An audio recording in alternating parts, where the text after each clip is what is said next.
Bismillahirrahmanirrahim. Assalamualaikum warahmatullahi wabarakatuh. Selamat siang untuk kita semuanya. Alhamdulillahirrahmanirrahim. Puji dan syukur kita panjatkan kehadirat Allah Subhanahu wa Ta'ala, yang mana pada kesempatan ini kita masih diberikan kesehatan dan dapat hadir dalam rangka seminar proposal pada hari ini. Yang saya hormati pembimbing 1 dan 2 saya, yaitu Bapak Profesor Dr. Isjoni MSI dan Bapak Dr. David Khairisah MPSI, dan juga pada tim penguji yaitu Bapak Profesor Dr. Zulfan Sam MS dan Bapak Dr. Azhar SPD MP dan Bapak Dr. Afrianto SPD MED. Baiklah. Untuk tidak memperpanjang mukadimah, langsung saja kita masuk kepada judul seminar proposal saya pada siang hari ini, yaitu pengaruh kompetensi pedagogik dan motivasi kerja terhadap kepuasan kerja guru SMA Kecamatan Rupat, Kabupaten Bengkalis. Bab 1, latar belakang masalah. Perkembangan dalam dunia pendidikan menuntut sumber daya manusia berkualitas. Sumber daya manusia khususnya guru mempunyai peran penting dalam kegiatan pendidikan di sekolah. Berhasil tidaknya pendidikan selalu dikaitkan dengan kinerja guru. Dan oleh sebab itu, usaha-usaha untuk meningkatkan mutu pendidikan selalu dimulai dari usaha peningkatan kualitas kinerja guru, menurut Suryana 2020. Selanjutnya, menurut Rifai 2004, kinerja guru merupakan perilaku nyata yang ditampilkan oleh seorang guru sebagai prestasi kerja berdasarkan standar yang ditetapkan dan sesuai dengan perannya di sekolah. Selanjutnya, menurut Azhari 2012, ada 4 faktor yang mempengaruhi kinerja guru, yakni pertama, kompetensi guru, baik kompetensi pedagogik, kompetensi kepribadian, kompetensi sosial, maupun kompetensi profesional. Kedua, kejelasan dalam penerimaan atas penjelasan peranan. Ketiga, gaya kepemimpinan kepala sekolah. Dan 4, tingkat motivasi kerja. Di antara 4 kompetensi tersebut, seorang guru dari keempat kompetensi yang harus dimiliki oleh seorang guru, peneliti hanya membatasi kompetensi pedagogik yang dinilai mempunyai pengaruh yang cukup erat dengan kinerja guru. Selanjutnya, berdasarkan wawancara pendahuluan yang dilakukan peneliti pada tanggal 15 Januari 2022 di SMA Kecamatan Rupat, Kabupaten Bengkalis, peneliti memperoleh beberapa informasi. Di antaranya, pertama, guru kurang menguasai kompetensi pedagogik. Yang kedua, tingkat motivasi kerja guru rendah. Yang ketiga, tingkat kepuasan kerja guru rendah. Dan kinerja guru yang belum maksimal. Permasalahan yang terakhir adalah kurang maksimalnya kinerja guru ditunjukkan dengan kemampuan guru mengembangkan silabus dan RPP, dan tidak maksimalnya sehingga menciptakan pembelajaran yang kurang menarik. Yang kedua, kemampuan dalam pengumpulan kelas yang masih kurang sehingga belum terciptanya suasana kelas yang tidak kondusif. Berdasarkan paparan di atas, kompetensi pedagogi guru, motivasi kerja, dan faktor kepuasan kerja dipandang memiliki peranan yang sangat penting bagi kinerja guru. Hal inilah yang mendorong peneliti untuk melakukan penelitian dengan judul pengaruh kompetensi pedagogik dan motivasi kerja terhadap kepuasan kerja guru SMA Kecamatan Rupat, Kabupaten Bengkalis. Kita masuk kepada rumusan masalah. Berdasarkan latar belakang, identifikasi, dan batasan masalah yang telah dikemukakan di atas, maka masalah peneliti di sini dapat dirumuskan sebagai berikut.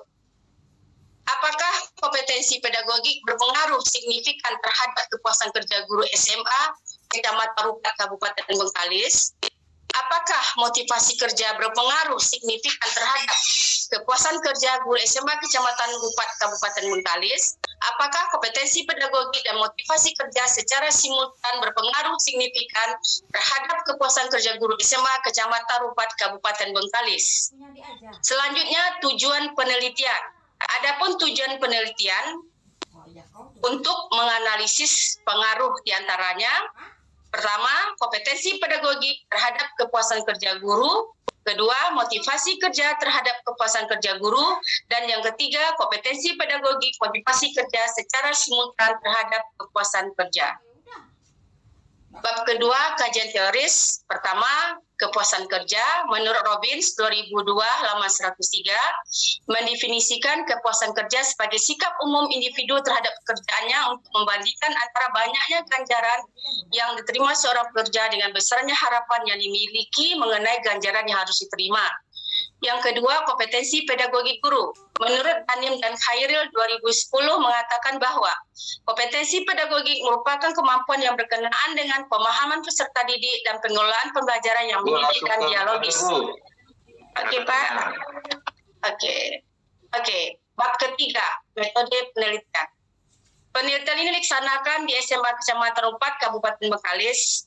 Pelaksanaan penelitian ini dilakukan 2 tahap. Tahap pertama yaitu uji coba instrumen penelitian yang dilakukan pada bulan April 2022. Sedangkan tahap kedua penyerahan kuesioner kepada guru SMA Kecamatan 4 pada bulan April-Mei 2022. Populasi penelitian ini adalah guru SMA Kecamatan 4 Kabupaten Bengkalis dengan jumlah guru 109 orang. Pengambilan sampel penelitian dilakukan dengan teknik sampel sensus. Maksudnya populasi sama dengan sampel. Nah, pada tabel 3 di sini ada 5 sekolah yang saya jadikan sampelnya, yaitu sebanyak 109 orang guru. Peneliti ini menggunakan metode survei dengan teknik analisis jalur atau phase analysis. Metode survei digunakan untuk mendapatkan data dari tempat tertentu yang alamiah, bukan buatan, tetapi peneliti melakukan dalam pengumpulan data dengan mengedarkan kuesioner, tes, wawancara terstruktur, dan sebagainya, menurut Sudiono 2017. Instrumen penelitian. Instrumen yang digunakan dalam penelitian merupakan angket yang disusun peneliti dengan menempuh langkah-langkah sebagai berikut.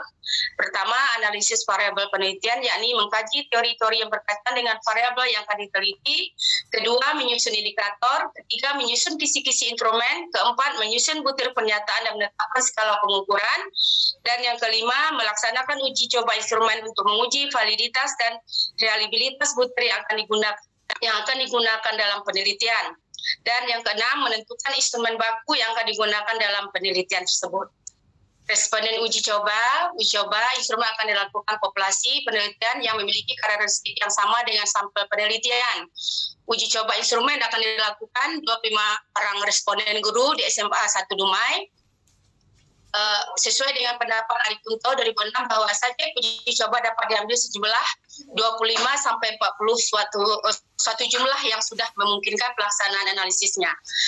Guru SMA 1 Dumai jadikan responden uji coba berdasarkan hasil observasi penelitian di SMA tersebut karena memiliki karakteristik dan latar belakang dan masalah yang sama dengan guru SMA Kecamatan Rupa. Selanjutnya, analisis data. Analisis data digunakan dalam penelitian ini adalah analisis deskriptif dan inferensial. Analisis deskriptif menyajikan karakteristik data dari masing-masing variabel dalam bentuk penyajian data, ukuran, sentral, dan ukuran penyebaran data menurut Sugiono 2017. Analisis inferensial digunakan untuk menguji hipotesis yang telah dirumuskan. Analisis inferensial menggunakan analisis jalur atau path analysis. Terima kasih. Demikianlah presentasi saya atau pemaparan saya mengenai proposal pada hari ini. Selanjutnya saya kembalikan kepada Bapak David. Ya, ini karena puasa jadi nggak bisa minum ya. Sudah Iya Pak, mohon maaf ya Pak. Napas dulu lah kalau gitu, atur napasnya dulu. Iya Pak. Ya, atur napas dulu ya. Ya, terima kasih.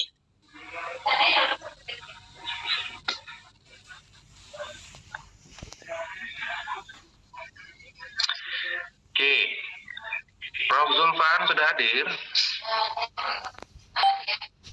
Siap, Pak David. Nah, Prof, kalau hadir. masukannya Prof untuk mahasiswa kita sama Mimi, Prof. Silakan Prof. Baik. Terima kasih Pak David. Saudara Mimi Amriza, selamat ya. sudah sampai ke tahap sempro. Ya, terima kasih Pak. Saya Mimi. Sangat terdengar sekali Pak. Terima kasih Prof. Baik, ya. Selamat. Kemudian saran. Presentasi Anda tak menarik ya, kurang menarik membacanya. Masa membaca Anda? Kan poin-poinnya aja. Lihat PPT Pak Zulfan. Lihat PPT dosen kan poin-poinnya saja ya. Nggak ada apa gitu ya. Nanti waktu seminar hasil yang bagus ya PPT-nya Anda ya, kutip Pak. itu ya. Ya Pak, siap. Baik. Ada apa yang bermasalah sekarang ini dalam penelitian Anda? Apa yang bermasalah?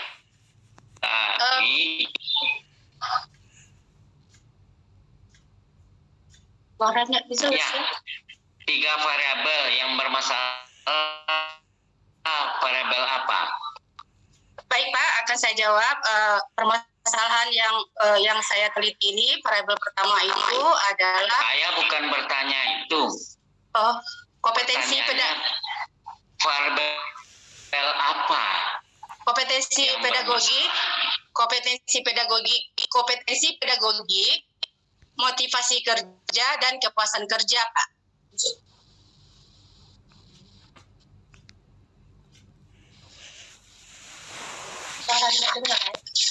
Satu variabel ya.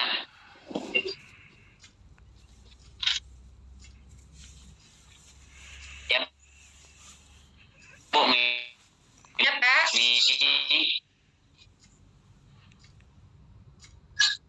Ya, Pak. Jadi Anda harus, ya Pak, harus segera merespon yang bermasalah. Yang sebutkan tadi salah, yang betulnya yang bermasalah adalah kepuasan kerja. Kepuasan kerja, Pak. Ini diduga kan ya. Iya, Pak. Iya, Pak. Ya. Ada apa dengan kepuasan kerja? Itu Anda tidak ada. Kepuasan kerja guru rendah, jangan dinilai dulu, ya. Ya, Pak. Jangan dinilai dulu. Kalau bahasa asingnya itu, what is the problem kepuasan kerja? Apa masalahnya yang berhubungan dengan kepuasan kerja? Jadi ceritakan sekarang apa masalah kepuasan kerja itu. Coba jangan. Ya. Pak, mohon maaf Pak, suaranya hilang-hilang Pak. Oh ya. Nah, apa permasalahan kepuasan kerja? Apa kerisauan Anda tentang kepuasan kerja guru? Anda membuat justifikasi, jangan menilai dulu lah. Kepuasan kerja aja, coba Anda ceritakan apa ada data atau gejala yang berhubungan rendahnya kepuasan kerja. Coba.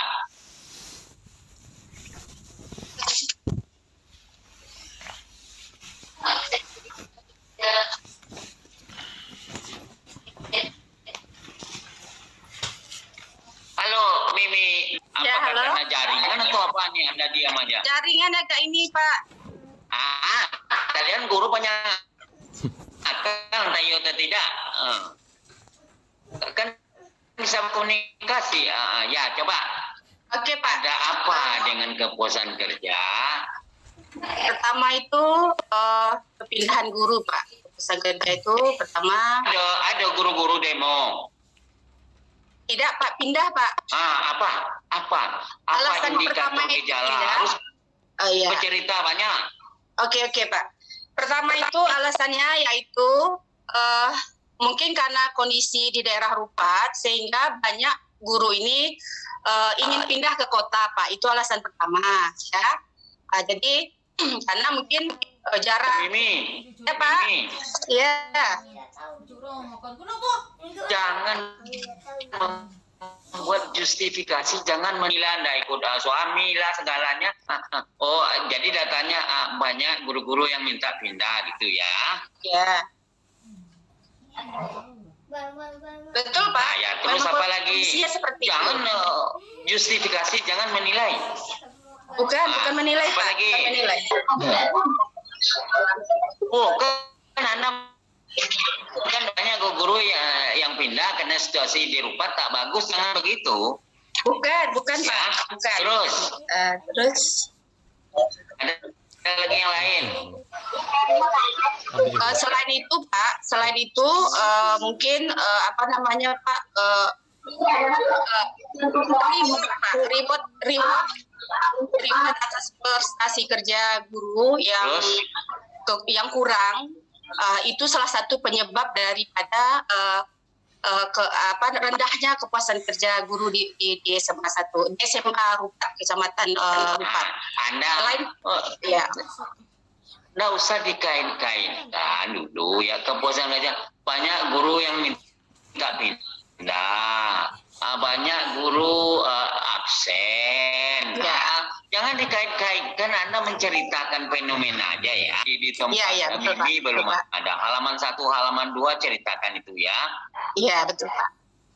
Anda hanya menyebutkan kepuasan guru rendah. Itu enggak boleh marah guru nanti. Anda mengemukakan fenomenanya ya.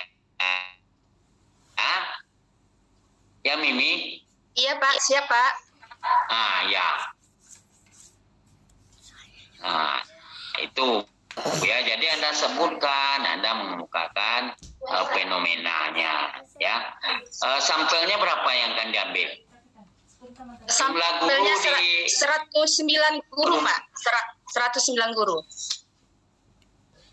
Jumlah guru berapa? 109 guru Prof. Sampel diambil dari 109 guru dari 5 sekolah Rupat. Saya nak bertanya berapa orang guru diambil untuk sampel?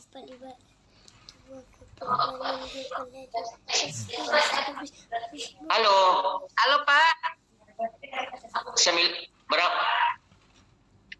Berapa populasi, berapa sampel? Bagaimana cara mengambil sampel? Sama Pak. Populasi sama dengan sampel dengan jumlahnya Pak. Oh, kenapa? Oh, semuanya. Iya.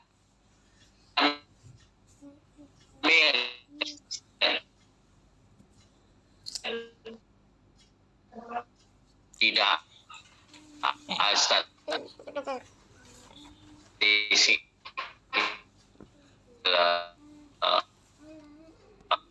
Sampel itu kan mewakili ya. Tidak perlu semua ya Bu Mia. Oke Pak. Yang terakhir. Iya Pak. Ada terakhir cerita langkah-langkah. Justru yang penting, coba sekarang Anda tak menyebutkan tadi tentang indikator kepuasan kerja. Indikator 3 variabel itu tidak nampak baru sebenarnya. Ada indikator, ada kisi-kisinya Bu Mimi. Kisi-kisi untuk indikator itu nanti berbentuk soal tes Pak. Indikatornya di sini. Saya bertanya, Anda tahu ada kisi-kisi di tidak jelas. Kerja atau teori kepuasan kerja ini terdiri dari 5 aspek. Tiap aspek ada indikatornya, ada dibuat. Ada Pak, ada. Halaman 18 itu ada Pak. Mana? Coba Anda sebut. Oke Pak, makasih Pak. Di sini ada indikator. Coba Anda sebutkan.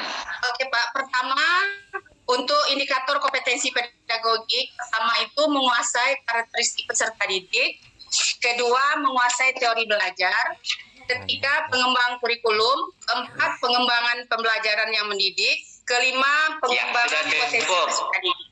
Ya. Cukup. Nah, justru itu yang ditampilkan di PPT, Anda bercerita langkah-langkah. Langkah-langkah itu enggak perlu, orang lah tahu. Langkah-langkah itu enggak perlu disampaikan. Kan Mimi yang akan melaksanakan disampaikan. Ya, di dalam PPT. Iya. Anda sekarang ini yang sunat menjadi wajib, yang wajib. Langkah Anda meneliti tak perlu disampaikan. Ya, halo Bu Mimi. Halo Pak, sinyalnya kurang bagus Pak, suara Bapak hilang timbul Pak, mohon maaf Prof. Halo Prof. Ya, jadi kisi-kisi ditampilkan.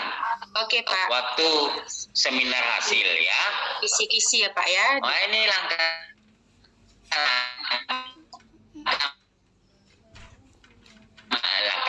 itu enggak lah, penting kisi-kisinya yang Oke Pak. penting.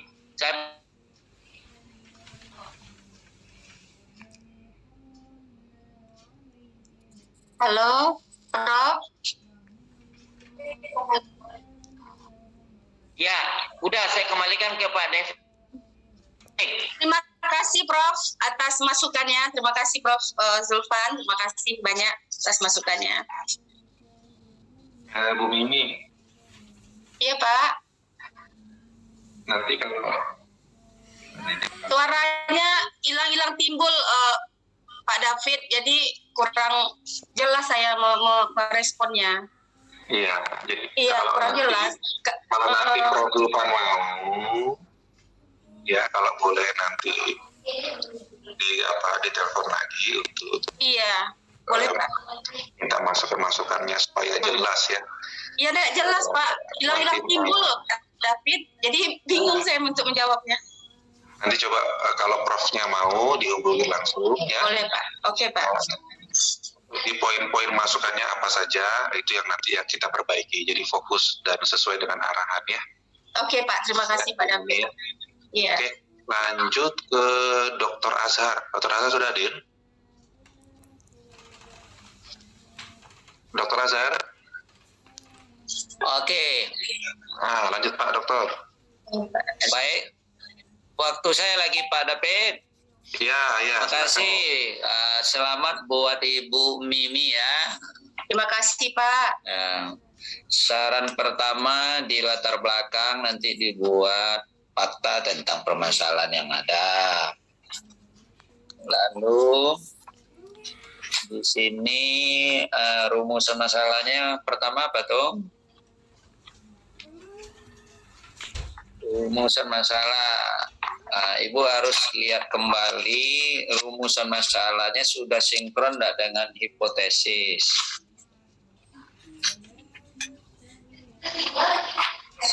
Hipotesis Ibu ada berapa? Bu Mimi. Iya Pak. Hipotesisnya ada berapa? 3 ya Pak ya. 3 Pak. Oke, kalau 3 hipotesisnya ini pola hubungannya menurut Ibu antar variabel bebas dengan terikat itu polanya positif kah atau negatif? Negatif ya Pak ya. Nah, negatif. Apa yang makna negatif itu? Ini kalau menurut teori saya yakin positif, Bu. Bukan positif. Negatif. Jadi kalau kemampuan pedagoginya bagus, maka kepuasan kerja juga bagus. Artinya dibunyikan di rumusan masalah apakah terdapat apakah kompetensi pedagogi berpengaruh positif signifikan terhadap bla bla bla. Ketiganya bunyinya gitu. Iya, oke siap Pak. Ya, lalu di rumusan hipotesisnya juga harus sesuai. Sinkron dengan tadi. Hipotesis biasanya bab 2 akhir itu. Ya. Itu enggak ya. Ini ada di bab 2 akhir. Enggak sinkron ini. Jadi nggak sinkron maksudnya, Ibu belum membunyikan secara utuh kompetensi pedagogi berpengaruh signifikan, positif signifikan terhadap kinerja guru mana. Kenapa? Dia harus utuh ya, gurunya Ya guru Pak, siap Pak. SMA Rupat Pak. SMA Rupat. Oke, Iya, Pak. sekarang saya masuk di bab 3 sarannya tadi mungkin udah tanya juga oleh Prof. Zulfan saya dengar. Populasi Ibu berapa orang, Bu? 109 guru Pak. 190. 109 guru Pak. 109. Ya, 109. Nah, yang PNS saja berapa tuh totalnya? Yang PNS totalnya Pak sebanyak 68 orang. Ya kalau karena antara Ibu boleh aja semua swasta dan honor dengan negeri diteliti, tetapi nanti di deskripsi kan ya dilihat mana yang swasta mana yang negeri kalau udah secara deskriptifnya. Tapi kalau tidak akan diuraikan secara mendetail artinya antara swasta dan honorer atau honorer dengan negeri, lebih baik pakai yang negerinya saja. Karena kepuasan negeri dengan swasta udah jelas berbeda itu.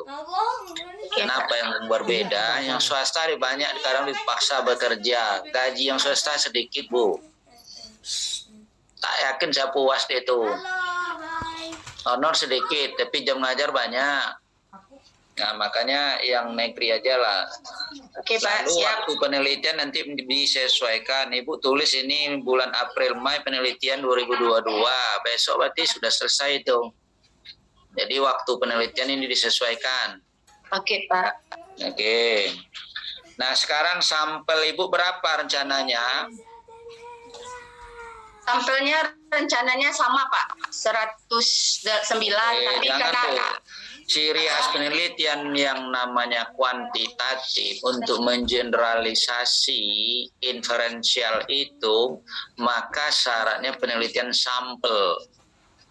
Jadi dari kalau Ibu mau meneliti yang negerinya saja atau guru PNS-nya, maka diambil tingkat kesalahan pengambilan sampel 5%, lalu uji coba boleh ke tempat lain. Jangan diambil sampel jenuh. Kalau udah jenuh itu tidak perlu mengeneralisasi. Sudah sama dengan sensus. Ya. ya siap Pak. Saran. Nah, selanjutnya instrumen pengumpulan data Ibu berapa? Uji coba nanti ke 30 orang ya. Nah, instrumen pengumpulan data Ibu ke berapa orang?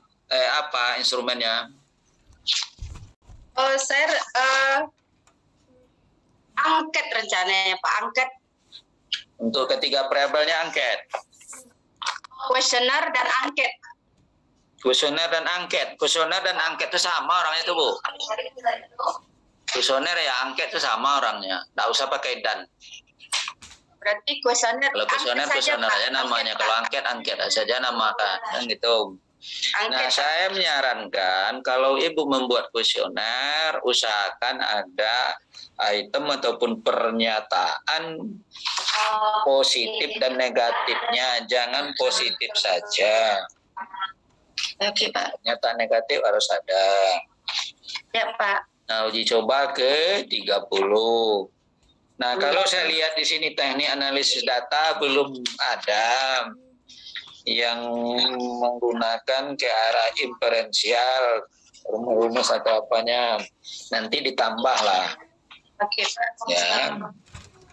Hipotesis statistik saya lihat juga belum ada di bab 3, nanti ditambah juga. Oke, Pak Dape, itu masukan atau saran dari saya, Pak Dape. Oke, terima kasih Pak Dr. Azhar. Pak Dr. Afrianto, sudah hadir? Oke, siap. Nah, silakan Pak Dr. Afrianto, masukannya buat Pak. Terima kasih. Pak Ya. Azhar. Oke, suara saya kedengaran, Pak Rafiq, Pak Dr. Rafiq. Suaranya jelas, silakan lanjut. Oke, baik. Saya mau izin tidak menghidupkan kamera ini karena lagi di mobil. Berhenti sebentar. Oke, Pak. Oke. Ibu Mimi ya. Iya, Pak. Baik, Bu Mimi, saya mau mengkonfirmasi beberapa hal karena proposal ini kan intinya kami ingin cek apakah Ibu paham tentang proposal yang dibikin dan apakah tahu apa yang akan dilakukan setelah ini ya. Oke, Ibu punya berapa variabel nih di proposalnya? 3, Pak. Nah, salah satunya kompetensi pedagogik ya. Kemudian dilihat nanti hubungannya ke kepuasan kerja. Mau nanya sedikit, kenapa Ibu tertarik dengan variabel kompetensi pedagogik, kemudian melihat kaitannya dengan kepuasan kerja? Kenapa Ibu tertarik ke sini? Ya, karena pengaruh kompetensi pedagogik dan motivasi kerja terhadap kepuasan kerja guru yang saya observasi di lapangan itu, Pak. Maksudnya gimana? Detail ya, kasih penjelasan. Permasalahan yang terjadi di lapangan yang saya amati dan yang saya lihat itu kompetensi pedagogik dan motivasi kerja berkaitan dengan kepuasan kerja yang ada yang saya pantau di sekolah di Rupat, khususnya SMA begitu, Pak. Kompetensi pedagogik itu apa artinya? Kompetensi pedagogik itu berkaitan dengan pengelolaan kelas, karakter siswa, teori belajar, dan pengembangan kurikulum dan pengelolaan kelas, Pak, dan lain-lainnya. Terus apa hubungannya dengan kepuasan kerja? Hubungannya dengan kepuasan kerja adalah apabila kompetensi pedagogi itu dikuasai oleh seorang guru, maka kepuasan itu pasti ada tinggi gitu, Pak. Sehingga maksudnya begini, Pak, apabila seorang guru itu memilih atau mampu dalam kompetensi pedagogik, otomatis kaitannya dengan siswa seperti itu, dan hasilnya pasti akan puas gitu, Pak. Yang puas siswanya atau gurunya? Otomatis siswa lah, Pak, siswa, karena di sini kan antara guru dengan siswa pengelolaan kelasnya. Jadi yang puas nanti siswanya berarti kan logikanya kan. Ya, kalau gurunya pandai ngajar, siswanya puas kan itu kan? Ya. Nah, sementara judul Ibu kan kepuasan kerjanya, kepuasan guru. Gitu. Maaf, Pak. Maksudnya begini, Pak. Hasil yang dicapai oleh seorang guru apabila menguasai pedagogik, berarti memang erat kaitannya dengan siswa, tapi tingkat kepuasannya maksudnya di sini, judul saya itu adalah ke gurunya, Pak. Mohon maaf. Oke, jadi tambahin sedikit nanti di pendahuluan ya, cerita kenapa Ibu tertarik dengan variabel ini, karena sepintas kompetensi pedagogik itu lebih erat kaitannya dengan kepuasan siswa, jadi juga termasuk efektivitas pembelajaran dan lain-lain ya. Jadi lebih ke semakin pandai guru mengajar atau semakin memiliki dia kompetensi pedagogik yang baik, tentu nanti akan berpengaruh pada hasil belajar siswa. Iya. Nah, jadi sementara itu kan ngelihatnya ke variabel kepuasan kerja guru. Kalau mungkin ditambahkan somewhere di pendahuluan, sehingga ada basis ininya, ceritanya mengapa variabel ini ingin dilihat hubungannya gitu. Oke, terus berikutnya tadi sudah disebut oleh Prof. Zulfan ya. Terkait indikator, sudah ada beberapa teori, tapi saya ingatkan lagi, indikator itu harus kelihatan kembali nanti saat Ibu bicara metodologi, saat membahas tentang metode pengumpulan data, yaitu saat Ibu bicara tentang kuesioner. Jadi pastikan di bab 3 itu kelihatan kisi-kisi dari kuesionernya itu, dan kisi-kisi itu harus berbasis teori di bab 2. Dan ini kan memang belum kelihatan kisi-kisinya di bab 3 kan? Iya, Pak, siap. Oke. Nah, tadi Ibu bilang kan mau pakai kuesioner aja nih instrumennya semua. Benar ya? Iya. Iya, Pak. Siap. Nah, saya mau nanya, bisakah kompetensi pedagogik diukur dengan kuesioner?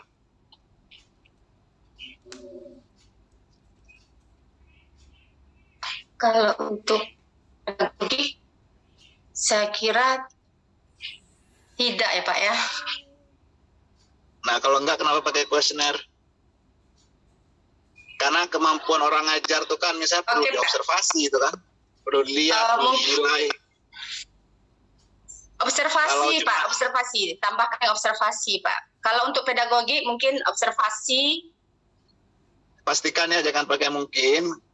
Ya, kalau memang nanti misalnya Ibu pakai kuesioner, pastikan juga tahu alasannya mengapa bisa diukur dengan kuesioner. Tapi kompetensi itu, ya. Tapi kompetensi itu biasanya rumit. Hilang suara saya? Iya, Pak Arianto. Ya, halo, masuk lagi, Pak. Halo, ya. Siapa? Jadi saya ingin ingatkan, kompetensi pedagogik itu kompleks. Oke, Pak. Siap. Kalau diukur dengan survei, saya khawatir itu nggak valid nanti jawabannya. Orang bisa membuat atau memberi jawaban di survei itu asal-asal aja. Saya misalnya ketika ada pernyataan saya bisa menerangkan pembelajaran dengan baik, ya kan, di checklistnya iya gitu kan. Tapi apa betul-betul iya itu belum tentu kan. Nah, itu mengingatkan aja nih secara konsep bahwa kompetensi pedagogik itu sepertinya agak sulit kalau misalnya kita memakai survei aja. Nah, gitu. Coba dipikirkan ya. Oke, siap. Oke, terus ini hal-hal yang agak teknis sih, misalnya tentang membuat referensi. Pastikan yang dikutip di dalam itu muncul di daftar pustaka. Karena ini saya cek beberapa nama-nama yang ada di dalam teks ini, tapi nggak ada namanya di daftar pustaka. Contohnya, Ibu lihat tuh halaman 2. Halaman 2 ada Azhari 2012. Iya. Benar ya? Iya, terus betul, Pak. Apakah ada nama Azhari muncul di daftar pustaka? Itu cuma 3, 4 tuh ada Wia, Anaroga, Antonius, Arikunto, 1 Bub lagi kan, Burhan, Ceng. Mana Azharinya? Oke, siap, Pak. Nanti akan ditambahkan, Pak. Tidak hanya Azhari ya, tolong double check yang lain-lain juga. Oke, siap, Pak. Terus sebaliknya semua yang ada dalam daftar pustaka ini harus ada nama di dalam. Jangan ada orangnya di daftar pustaka tapi nggak pernah dikutip. Ya. Terus pastikan juga daftar pustaka itu dibikin secara konsisten memakai style apa. Kalau ini kan random nih. Ada yang tahunnya di dalam kurung, ada yang tidak. Nah, ada yang APA style, ada yang Harvard style. Nah, cek guideline di Prodi, kita pakai yang mana. Setelah itu konsisten bikin. Jangan random. Oke. Terus terakhir tambahan untuk hasil penelitian relevan. Cek betul yang dikutip itu benar-benar terkait dengan topik yang Ibu akan teliti. Kalau ini kan pengaruh kompetensi pedagogik dan motivasi kan. Tapi saya lihat beberapa yang dikutip ini nggak relevan. Karena penelitiannya misalnya terkait dengan kepemimpinan kepala sekolah, komitmen guru. Ini nggak terkait dengan variabel yang Ibu teliti. Gitu. Jadi dicek betul bahwa yang relevan itu benar-benar relevan dengan variabelnya. Nah, saya sarankan mengupdate beberapa penelitian terkait ini kalau bisa itu 5 tahun terakhir. Jadi tahu perkembangan terakhir terkait isu ini yang orang bahas saat ini. Gitu. Kalau 2013 kan sudah hampir 10 tahun. Nah, mungkin ada yang baru sekarang. Itu beberapa masukan dan tambahan dari saya, Pak Dr. David. Saya kembalikan. Terima kasih. Oke, terima kasih Pak Dr. Aprianto. Sudah dicatat Bu Mimi? Siap, Pak. Cuman mungkin yang Pak Zulfan tadi saya tidak begitu jelas, Pak. Mungkin akan saya hubungi kembali, Pak. Nanti telepon langsung. Ya, minta izin boleh telepon nggak? Kalau siap, izin sama Prof. Zulfan, nanti minta poin-poin apa yang harus diperbaiki. Siap, Pak. Ya, Pak. Terakhir dari pembimbing utama, Prof. Joni. Gimana, Prof? Terima kasih Pak Dr. David, Saudara Armiza. Sudah ada paham masukan-masukan dari itu? Insya Allah Pak. Ya, kan masukan ketika tidak susah tuh mencari itu ya. Ya Pak. Ya, macam masalah-masalah apa, masalah-masalah kaitan dengan penerlepan, dicari di apa tuh, apa namanya di Google itu, cari yang penerlepan, buat itu ada tuh ya. Ya, sekarang tak ada, tak bisa aksa mau aja ya. Jadi lah paham ya. Jadi tolong perbaiki cepat, kemudian tolong sini diperbaiki sambil jalan sudah siapkan apa? Siapkan ini apa namanya? Siapkan surat untuk turun lapangan. Nanti siapkan kisi-kisi indikator sebutkan tadi disiapkan nanti Bu ya. Iya Pak. Ya, kuesioner akan disiapkan untuk sudah turun ke lapangan ya. Ya, jadi itu 2-3 hari nanti sudah siap hubungi staf Pasca untuk minta surat izin turun lapangan ya. Ya Pak. Oke. Cukup Pak Ibu, Pak Dr. David, silakan. Terima kasih Prof atas masukannya. Ibu sudah dicatat semua, diingat ya, dan dilaksanakan secepatnya agar kita dapat menyelesaikan tesis kita dengan cepat ya. Mudah-mudahan nanti setelah Lebaran bisa kita ambil data, olah data, bahkan sudah bisa langsung ujian hasil ya. Oke. Silakan Bu Mimi ditutup. Oke, terima kasih Pak David. Sebelumnya saya mengucapkan terima kasih kepada tim penguji dan insya Allah ke depannya demi terciptanya proposal tesis yang lebih baik, masukan-masukan tadi insya Allah akan saya perbaiki. Dan juga ucapan terima kasih saya kepada dosen pembimbing yaitu Bapak Profesor Dr. Isjoni MSI dan juga Bapak Dr. David MPDSI. Terima kasih juga saya ucapkan. Semoga kedepannya proposal tesis ini akan jauh lebih baik lagi berkat bimbingan dari Bapak. Dan juga ucapan terima kasih saya kepada kawan-kawan ya yang sudah hadir dalam seminar proposal pada hari ini. Saya mohon maaf yang sebesar-besarnya, mungkin banyak sekali kesalahan kata, lisan maupun tulisan pada saat ini saya mohon dimaafkan karena bulan puasa. Saya akhiri dengan Assalamualaikum warahmatullahi wabarakatuh.